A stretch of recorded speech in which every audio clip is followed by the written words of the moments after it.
Hello everyone and welcome to So Many Games Through Time. My name is Joachim and today we will be reboxing Mosaic Story of Civilization.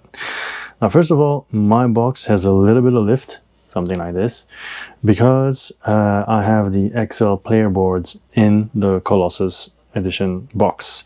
Now this still applies to you if you don't have those boards, because you'll just take them out and you won't have lift. Actually you have some space left over, a little bit like this.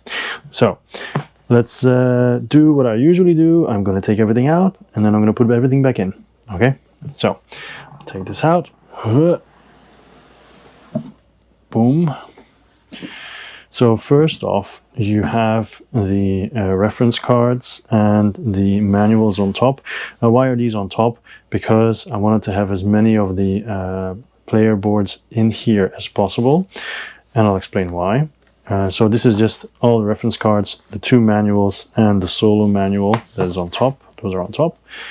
So then we have the XL player boards. Now these dials stick out a bit. That's why I turn this way, so they kind of create like a stack. Okay, so you can see top, bottom, and then another top, bottom. Of course, you have to dig with your nail a little bit on the side of the box. That's a downside, because these are a narrow fit. So another top, bottom, and another top, bottom. Okay, up. And then we come to the normal reboxing of the box. So then I have the board. Then here we have the regular player boards. Now you could argue, if you're going to use the XL, why don't you throw these away? Well, this is just the exact same height. So even if I take this out, it won't make a difference. The height will still stay the same. So these are all the player boards and the scoreboard underneath. It's okay, that goes to the right. And then we have here the artist cards. Here we have the score sheet, because that covers this up nicely. These things are obvious because they came like this. These are the wonders. This is the first player marker. Here I have all the tiles.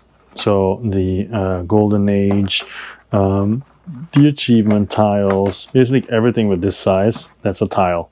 Okay, the wonders and so on. It's all in here. Here I took a bag. This will be replaced with a velvet bag, or just basically a colored bag, so you can't see what's in here. And that's where I put all the tokens, the trade goods in here. That'll go in here together with, and that's kind of important, there'll be a second bag with these tokens. Okay, well, not necessarily the fish, because the fish don't really need it, but I'll put it in there anyway. But these tokens, because they will be randomly drawn as well at the start of the game, so they will also be in a bag and put in here. Now, why am I saying that? It's because this is a reboxing, as you know, but there are some changes that I'm going to make down the line. But I'm going a bit too fast. So these are all the trade goods. Here you have all the cards in 2 stacks. You can just choose which you put where. It really doesn't matter. These are all my technology cards. I put them together because it's a huge stack. This is everything else. Okay, simple, simple, simple.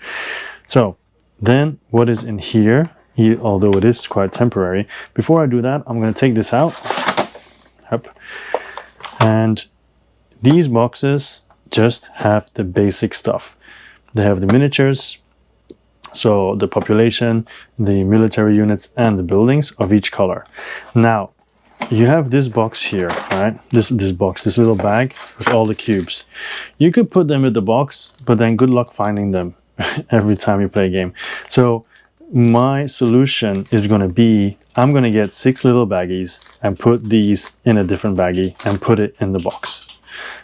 One isn't going to help. The game didn't come with any baggies or whatever, so that way they're in the set for each player and they can easily fish it out. Okay, that's my solution to this. For now it's here. So basically imagine this gone and these gone, because they're going to be in a separate bag over there, remember?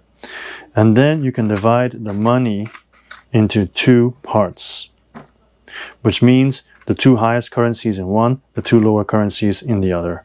Now they're kind of mixed, but then you're going to have to take money out and try to find it.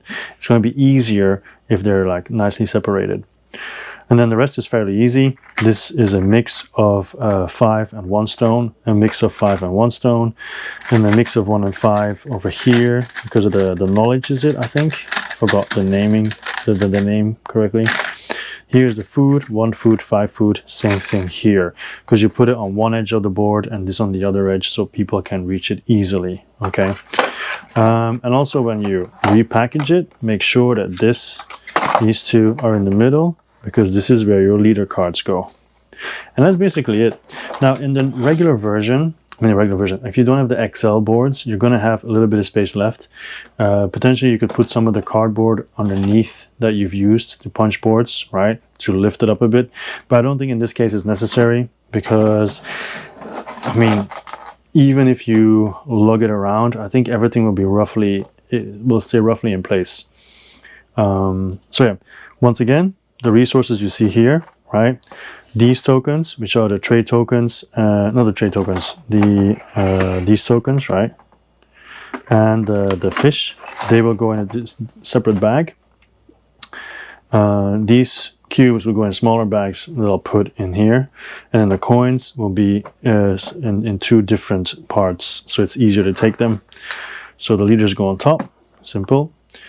This goes on top because that's how it's made. This will be a non-transparent bag with all the tokens in it because if you set up the game, I know you're supposed to put these face down, and then reveal them all, and then reveal all the X's.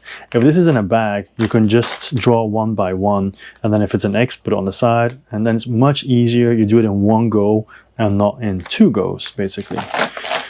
So here are all the cards. When they're sleeved, they'll rise higher, so don't worry about that. Here are all the tiles, the wonders, first player marker. And then you have some difference here, height difference. That's where all the boards go, your player boards and the scoreboard. Better the scoreboard first because it's the smallest or the thinnest. And then here obviously is a spot for the score sheet. Then you can put this on top. Oh yeah, before I continue, why don't I put these, let's say, underneath this section? Because they're not that strong. And I'm afraid if I put it underneath this section, because they're both kind of heavy with the coins, it's gonna like bend or leave an imprint or whatever. So I don't want that. I want these in as good as condition as possible. That's why I put them as high on the top as possible. So I don't put the board on top of them or anything. This doesn't weigh too much. So now I put the XL boards in here. And as usual, bottom, and then the top like this, so it nicely stacks, right? So that's how it goes for all of them. And then that roughly fits. But like I said, there is some lift, of course, which is unavoidable. You could leave them out of the box, but I hate leaving stuff out of the box or in a different box. So, and then these simply go next to each other. And then you put the cover on, and then that's the REboxing of Mosaic. All right. I hope that helped you a little bit, but you know, there's no official rule of how to do it. So you can have your own style, whatever. Whatever works for you, works for you. All right, that's it. My name was Joachim. This was So Many Games All the Time. I'll see you next time. Bye-bye.